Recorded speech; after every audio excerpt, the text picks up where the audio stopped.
Welcome to the Midland Money Mindset. This is a podcast that's all about getting your mind right when it comes to all things money.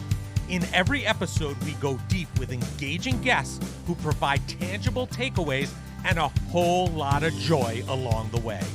I hope you enjoy these conversations as much as I enjoyed having them. Let's dive into today's show.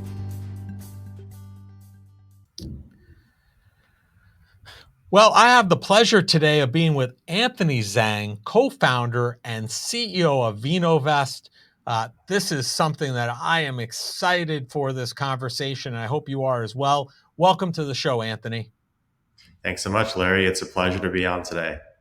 Yeah, thanks for doing this. And in my quest to have you on the show, I did, a fair amount of research on you about Vinovest, and we'll spend a good deal of time there. But before we do, can you give our listeners? I think the entrepreneurial journey and people's backgrounds are so important and so interesting, quite frankly.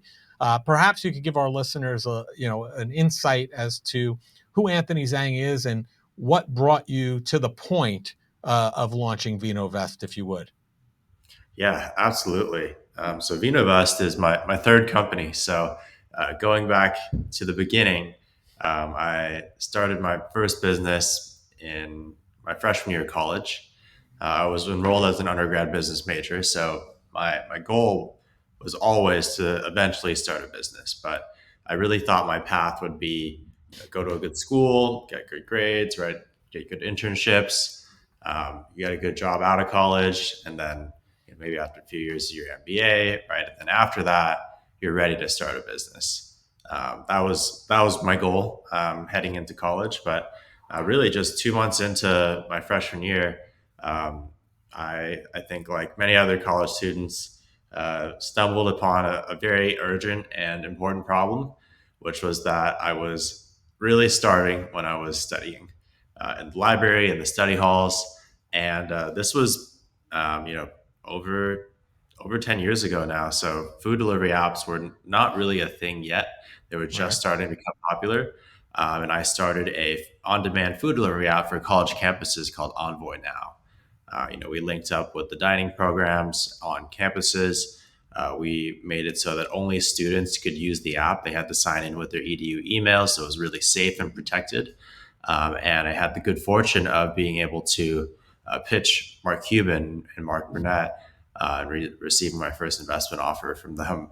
And that was really a transformational time for me because it really gave me a different perspective that I didn't need to wait all of those years to be able to start a real business and feel ready as an entrepreneur. The dorm room side hustle that I started Envoy Now could be that big thing. So I was fortunate enough to also receive a fellowship program from Peter Thiel that gave me the ability to actually take a leave of absence from college, drop out and run that business full time. And that was amazing journey. A little bit over 4 years later, was able to sell the company to a larger food delivery app company that was eventually acquired by Walmart. And that was my first entrepreneurial journey. It gave me a taste of the fact that I love to build things. I love to be able to be, at the helm of something new. And that really kickstarted my entrepreneurial story. Wow.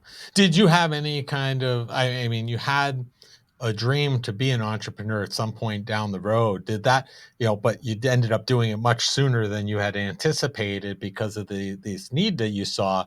Was there something in your background that, led you to that point where you wanted to be an entrepreneur, or it was just something that, inherently you felt would be a good direction for you? I've always loved being in control and having that responsibility, right, as a leader, right. So and younger signs, would be starting a nonprofit in high school. I had a lot of fun building that, and it was a book exchange nonprofit where we'd be able to collect old AP or SAT or ACT textbooks from juniors and seniors who didn't need them anymore and be able to donate them to the younger students, ninth grade, 10th graders, even, very ambitious eighth graders who wanted Right. to get studied up on those textbooks. And I always just thought it was really cool. So The signs going, were there early, it sounds yeah, like. I think they were. And I think, um, especially after the first experience of Envoy Now, I knew that was, without a doubt what I wanted to do in my life, right? I think Yeah, being in business school or being an undergrad business major, you're exposed to a lot of different ways that you can be able to get into business. And I considered, maybe consulting or investment banking, right? But the path of entrepreneurship, I think, just that was a much stronger draw, and led me down this path. amazing. Yeah. So, I've spoken with many entrepreneurs who, throughout their life, have faced adversity, and I think that's one of many tendencies or driving factors many times. And I understand you suffered a devastating injury that left you paralyzed at the age of 21. How did that experience transform your mindset, and did it impact that entrepreneurial, bug or journey for you? Yeah. So, when I was 21, I had a spinal cord injury, dove into a pool, broke my neck, and shattered my C5 vertebrae, and left me paralyzed pretty much from the shoulders down. So, Hmm. I'm still in a wheelchair today, still a quadriplegic and heavily impaired.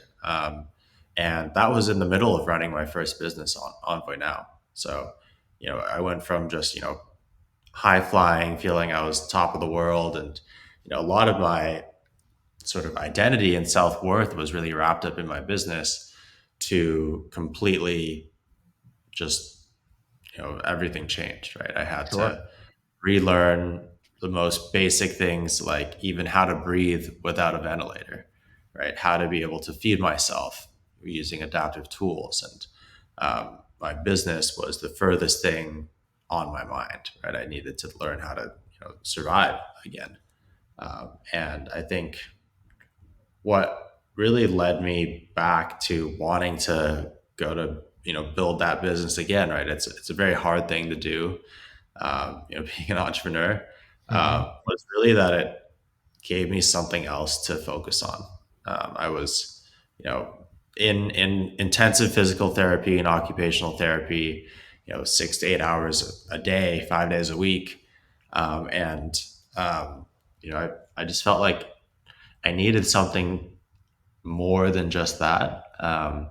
You know, I, another thing that really struck me was that I read a statistic that after a spinal cord injury, only about 25 to 35% of people ever get a job again. A lot of Wow. people unfortunately stuck on disability or unable to do the job that they used to do, especially with injuries, related to folks, who were doing manual labor when they got hurt.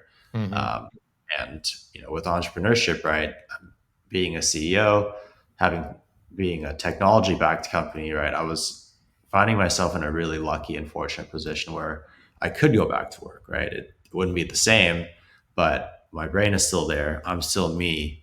And that really drove me, right? Like, I don't want to be a part of that, 70% of people who never go back to work and can, you know, I want to be able to still contribute to society and, be able to still be normal, right? And I Hmm. think a big part of what pushed me back into wanting to build my company again was that urge to return to normalcy, right? Already so many things in my life had changed, right? My physical appearance, my independence, I really wanted to get something back from my old life. And that was my business on point now. Still today, right? It's a big part Yeah. of what drives me and what gets me out of bed is like still wanting to prove to myself and the world that I still have it. Yeah, and after climbing back the way you have, I mean, I would imagine that there's some parallels between the struggles, the trials and tribulations of, you know, coming from where you were to where you are today to being an entrepreneur, right? It kind of puts it in a different perspective. We actually had, I don't know if you're familiar with him or not, Austin Hatch was on our show. He was episode 139. Entrepreneurial guys lived through two plane crashes in which he lost basically his entire family. The second one, really debilitated him, and he had to, overcome a lot of challenges. And as a real entrepreneur, he's got a heck of a story. If you don't know it, it's very inspiring, similar to yours. I would suggest taking a look at it. And I guess it puts the whole entrepreneurial journey in a bit of perspective. Um, but at the Yeah. same time, I will tell you, I do like your humor, because I did get a pretty good chuckle when I was reading your Instagram bio, and it says, quote unquote, trying not to roll over McKenna Zhang's toes, which I found very funny. And I did get a good chuckle out of that. Why do you lead, putting that in your bio? You're just putting it out there that this is the situation that I'm in. And, listen, I'm not going to, let it hold me back, so to speak. So, why do you feel like leading with levity is so important? Yeah. I think, especially when you're in an injury like this, right? Like, it's really easy to just be down on yourself. And, I still have down days. I think it's natural. Everyone has down days, but you're just being thankful for what you have left, right? I'm really fortunate in the fact that I still have, the ability to contribute to work, right? I still have the ability to now, have more independence, being able to drive again, work again, right? Cook again, right? These are all just really simple joys in life that, I took for granted, right? And I think, Sure. also, having some levity, right? It's like, hey, like, it's not the end of the world. It may seem like that, and there are going to be days where it seems like that, but I'm just really still happy to be here, having an amazing, supporting, you know, wife, family. Right, that's all stuff that I can still lead and live despite an injury like this. Yeah, great lessons, and we're all about joy on the Midland Money Mindset, and we'll talk more about that in a little bit. But let's shift for a moment to Vinovest, right? You told us a little bit about your journey, Envoy. What led you to found Vinovest? What was the impetus there? So with Vinovest, which is my current business, we're a wine and spirits investment platform. Um, Prior to that, I was working at a cryptocurrency portfolio management company called Blockfolio. So in alternative assets, and just being exposed in the crypto and blockchain space, you meet a lot of people who are very avid investors, have explored a lot of different other alternative assets. So meeting with them, right, they've invested in crypto, they invested in antique cars, they flipped rare watches, art, wine, whiskey, right, all these esoteric asset classes I was exposed to and traded and invested in. And I think the ones that really made the most sense to me was in the alcohol space, right? Wine and whiskey. Just from a fundamental standpoint, you have the old adage, gets better with age, like fine wine, right? Right. Everyone kind of has a general idea that wine gets better with age. When you're looking at whiskeys, right? The older the whiskey or scotch is, the more expensive it is.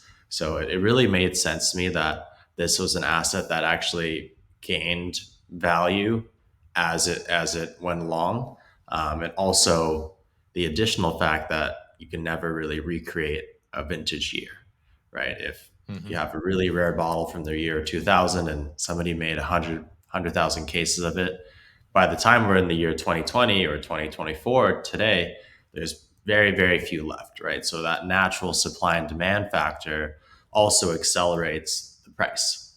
So between that consumption factor where you can never undrink a bottle, right, and that supply goes down and down as time goes on, and then the actual inherent appreciation of the bottle as it ages, those things just from a fundamental economic supply and demand theory really just resonated with me. It wasn't just speculation. It wasn't Right. just market demand and trading up and down like a lot of art and watches are. There's actually real inherent value being accrued. Those things really resonated with me, especially coming from a crypto angle as well, where one of the greatest sort of arguments for Bitcoin as an investment or store of value is the fixed supply, right? And Mhm.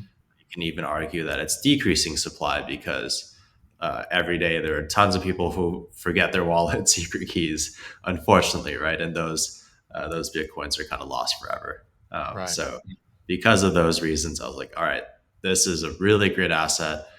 It's been around for as long as humankind has been around, right? People have been storing and drinking wine for thousands of years. It doesn't really feel like it's going to go away anytime soon. It's not a flash in the pan fad like remember during COVID, like trading cards and sneakers were all the Right. rage, right? People Yeah. were buying and selling sneakers for even like $900,000. It was crazy.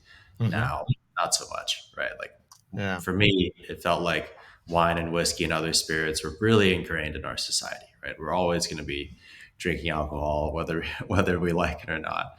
And I wanted to start something that used the new technology focus angle on something that was very old and inaccessible, like the wine and spirits industry. Yeah.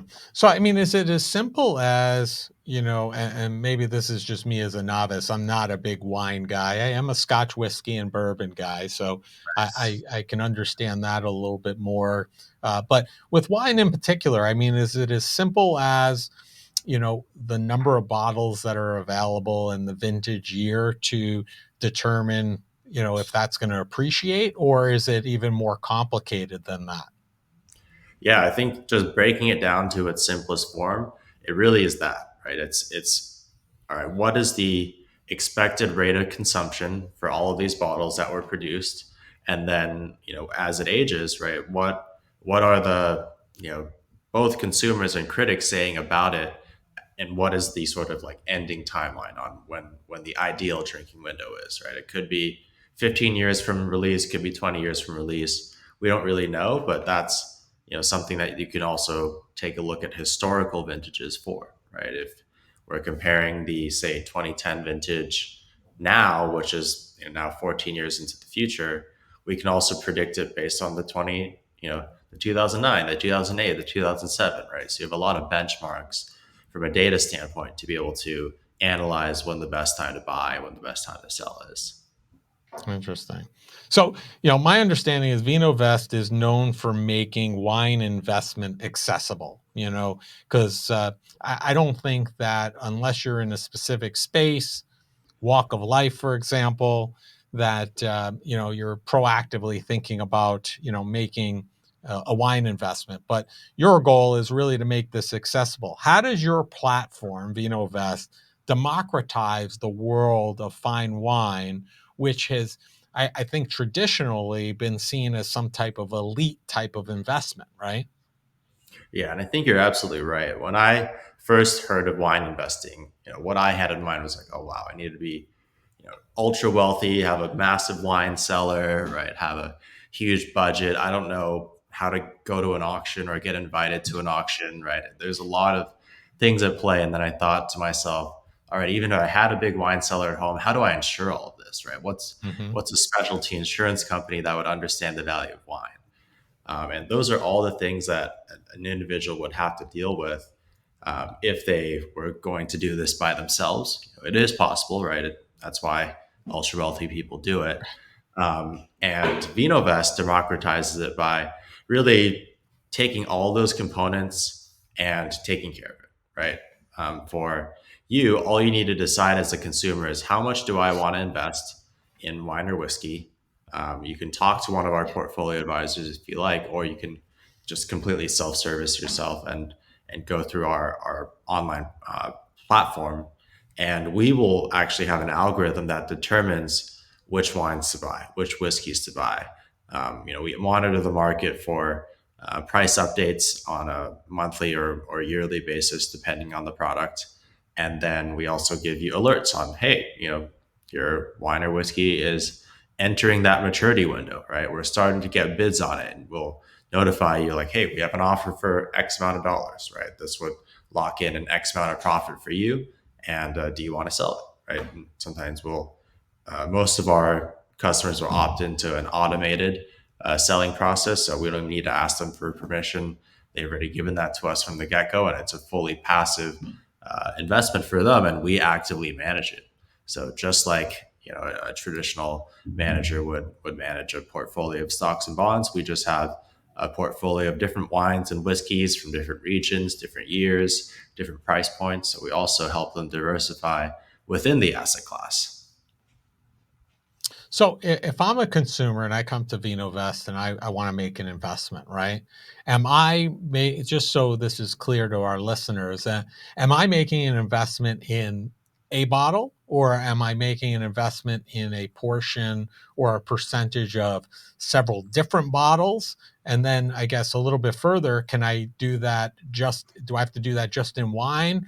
Or am I doing that in wine and whiskey and just, covering it completely as an asset, this asset class, if you will? Yeah, great question. So you are investing in the entire bottle or case or barrel, right? So we don't do any fractional shares. And the reason why is because people can consume them as well if they wanted to. So we do have, folks who are, wine or whiskey enthusiasts as well. They may decide to just drink a case of their wine that we purchase for them. So because they own that entire case, they can actually get it shipped to their homes if they'd like. Oh, So that's one of the perks of investing in a real asset is you can actually use it and enjoy it and consume it. And then when you're talking about exposure, we usually will recommend a portfolio of both wine and whiskey, so you can get uh, that entire asset class covered. But you can also choose, right? If you're only interested in whiskey, you can do that as well. Same with wine. interesting. So yeah. So this reminds me, like when I bought a like a limited edition bottle of Macallan a couple of years ago, and actually we had him on, Andy from Prime Wine and Liquor. He's my local go-to guy, and he was like, "Oh, are you drinking this, or are you going to be saving this and collecting it?" And I Hmm. said, "Well, if I was going to collect it, I'd buy two bottles because I'd want to have one to drink to know that I enjoy it and like it, and then one to keep for the future." I said I would never just buy one, not know what the experience was, and just throw it on the shelf. So here you kind of get that similar. If you want to utilize it as an investment and save it later on, or sell it later on, I should say, you certainly can. But you also have the option of having that delivered and trying that beverage as well. And then what do you get compensated because you're storing it and maintaining it and making sure that either upon delivery to the person who now bought it or the person who bought it in the future, that it's going to be as I guess as good a shape or as vintage as it should be, right? Yeah, that's absolutely right. So we make our money by the storage and insurance fees, right? This is a long-term asset. Our clients are holding this for multiple years, so we're able to make our money that way. And then we also have a marketplace. So if you're looking to be more active and hands-on, you can also list one of your barrels or one of your cases of wine on the platform, and then different parties, either a Vinovest client or it could be a wine merchant, it could be your wine and spirits guy that you just mentioned, who can Mm-hmm. actually actively bid on things that they're looking for as well. So we Oh, also charge a transaction fee, and we make money that way too. wow, that's amazing. So, I mean, you know, the whiskey piece and the Scotch piece is a little bit more in line with my space, and I know that I think recently you went into the whiskey lots, and what made you branch out? Was that something in your game plan from the beginning, or was it let's dive into the wine area? It was clearly working, and then you looked at other spirits that had similar properties, not necessarily to the taste per se, but to the way it works from a price appreciation standpoint. And then you branched out into whiskey. How did that branch out come into play? Yeah, so we started with wine, knowing that we wanted to eventually cover the entire wine and spirits industry.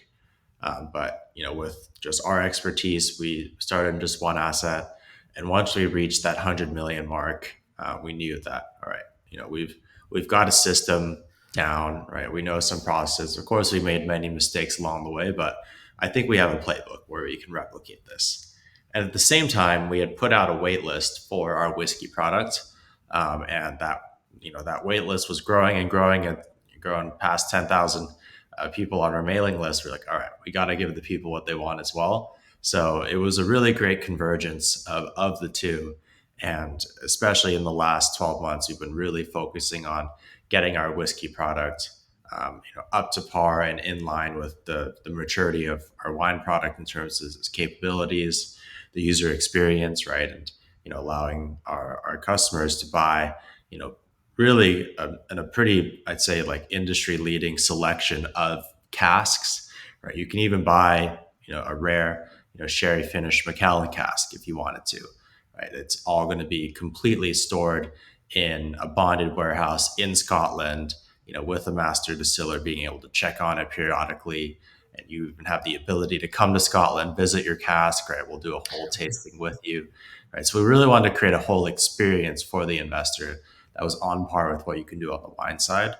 We're really happy with the reception that we've gotten so far from our whiskey product, and we're continuing to grow that right now. Wow, that's amazing. We had on episode 104, we had Mark Gillespie of Whiskey Cast. I don't know if you're familiar with him either, but he runs like a blog and a whiskey gathering every week. And I thought some of the things he talked about were fascinating, but this blows me away. So our listeners have an understanding, right? Because I think, as we had discussed in our conversation, that initially people think about wine investing, whiskey, scotch investing, and ultra high net worth. And your goal is really to democratize this so that it's not just available to that certain sector of wealth. If I'm sitting there listening to this and I have an interest, right? I'm interested in wine, or I'm interested in scotch or whiskey. What type of investment dollars am I looking at to make an investment in a bottle of wine or whiskey, etc.? Yeah. So in terms of the entry level, we're really proud of being able to really, I think, have an accessible entry point, right? So on the wine side, you can be able to get a case of wine for $1,000 investment. We always recommend diversifying, so most of our customers do start out with a few cases from different regions. And then on the whiskey side, you can buy a lot of whiskey for as little as $300. So to your point of maybe having one to try and one to invest in, right? Most people do start with lots or a couple casks, and then they'll move up from there, right? Maybe they'll start with an American barrel and then want to diversify with a Scotch barrel, or vice versa, right? And we have those both as options for folks who want to start with us and just dip their toe in, right? If they're curious, wanting to learn more, the best way is to, I think, put a small investment into it, see how it works for you, and then decide to allocate more or not. Sure. So that's on the lower side. Let me ask you this: what is the most expensive bottle of wine? Let's start with wine that's been, purchased, or should I say, invested in on your platform. Yeah, so we've had cases of wine for 50, $60,000 a case. These would be really rare red Burgundies from great vintage years, and those are extremely coveted. Right, they're ones where maybe only a few hundred cases are produced in the world, highly allocated. So it'd be really tough to get on your own as well if you didn't have connections. And on the barrel side, I mean, we've had a barrel sold for over $350,000. So Wow. these are really rare, mature Scotch casks. Maybe they're already 25, 30 years old. So they're almost one of a kind. So they definitely go up on the high end, which is great. Right? It shows like the diversity and the range that investors can have. Right? Of Hmm. course, having one of these ultra rare cases of wine or barrels is going to be having higher expected returns, but also there's less buyers available. Right, the Right. liquidity is going to be chunkier than if you're buying something for a few thousands of dollars, where there's a lot of other units that can be traded in terms of the volume, and also a lot more market demand in terms of the regularity of it. Yeah, I mean, do you see? I mean, since your experience with launching Vinovest, I guess also, and then the Scotch being newer, it does one have the ability to appreciate greater than the other, or it pretty much depends upon those factors that we've discussed: the vintage, the lot, how many bottles, etc. Yeah, there's definitely a great amount of variability within the asset classes, but if we're just taking a step back and looking at them from, you know, past couple decades standpoint, wine has been around like a 10, 11% a year appreciation asset. Whiskey, especially with Scotch, has been closer to the 15% mark. So I think there's definitely been a greater rise in rare whiskeys, especially ones that are more mature, right? The 20, 30 year plus on the Scotch Hmm. side. And then on the American whiskey side, it's, people don't drink it that old, but it'd be closer to like, the 4 to 8 year mark.